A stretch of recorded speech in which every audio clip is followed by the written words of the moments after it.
Today your notes are on 8-2 special right triangles and are brought to you by Legos.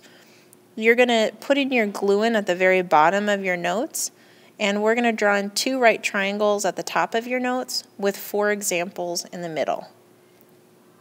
The first thing we're going to do is start at the bottom of your notebook, doing kind of an experiment, looking at some different examples. So the first thing I want you to notice is that I've given you a triangle right here. And it's a 30, 60, 90 triangle. And that makes sense because 30 plus 60 is 90, and 90 plus 90 is 180.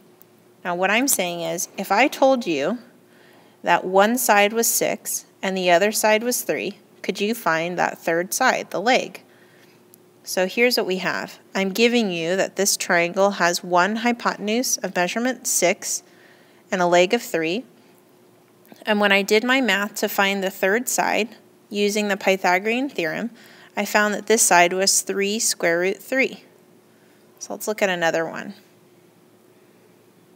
How about if it has a side length of 4 and 2?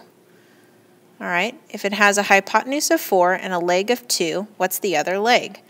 Well, the hypotenuse is 4 squared, and that should equal the sum of the 2 legs squared.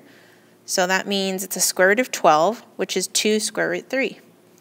Okay, so you should be filling in yours. Okay, let's see the next one. Okay, what if you have a triangle with a hypotenuse 22 and a leg of 11? What's that third side? Okay, let's see. I did the Pythagorean theorem, I did my math, subtracted the square root of 363, which happens to be 11 square root 3. Okay, last one. Gotta move SpongeBob a little bit more. There we go. What if the side lengths are, and this time the hypotenuse is 14 and one of the legs is 7? What's the little leg this time? I did my math and I got 7 square root of 3. Okay, now that we have these observations completed, or our experiment completed, I'd like to fill in the observation section, which I cut out and put here. The first thing I want you to do is to look at all 4 of our triangles and tell me what you notice. Go ahead and pause the video and then come back ready with some answers.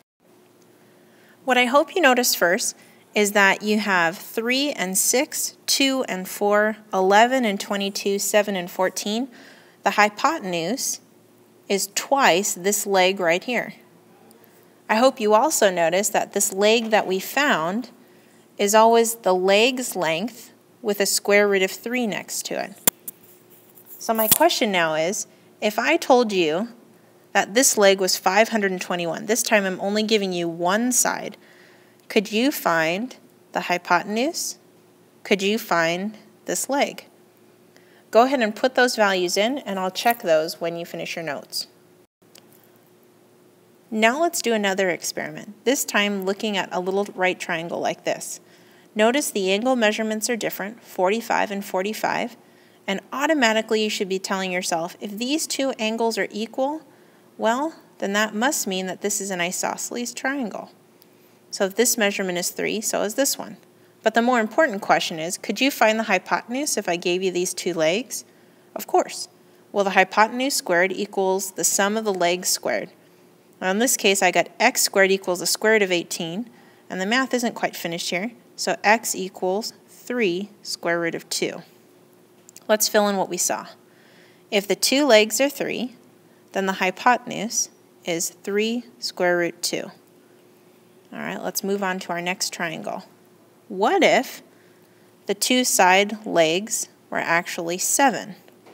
If this leg was 7 and this leg was 7, we use the Pythagorean theorem to find the hypotenuse is 7 square root 2. Okay, one more triangle.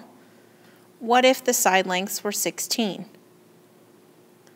What's the hypotenuse? Again, we do our math, and we see that the hypotenuse is 16 square root 2. I'm going to mark my triangle. One more. Move my Legos out of the way.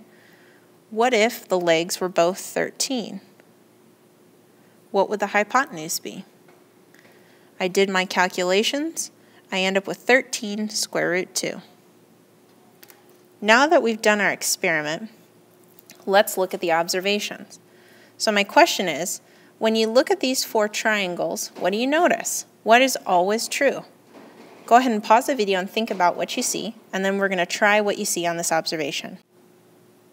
What I hope you notice is that these 2 side lengths are always the same, 7 and 7, 3 and 3, 16 and 16. And I also hope you notice that the hypotenuse every single time was that same measurement with a square root of 2 attached to it. So if this side were 7, the hypotenuse was 7 square root 2. So what if I told you that this leg was 637? Could you find the length of the hypotenuse? Could you find the length of this leg? Go ahead and fill those in for yourself, and then when I check your notes, I'll be looking for that.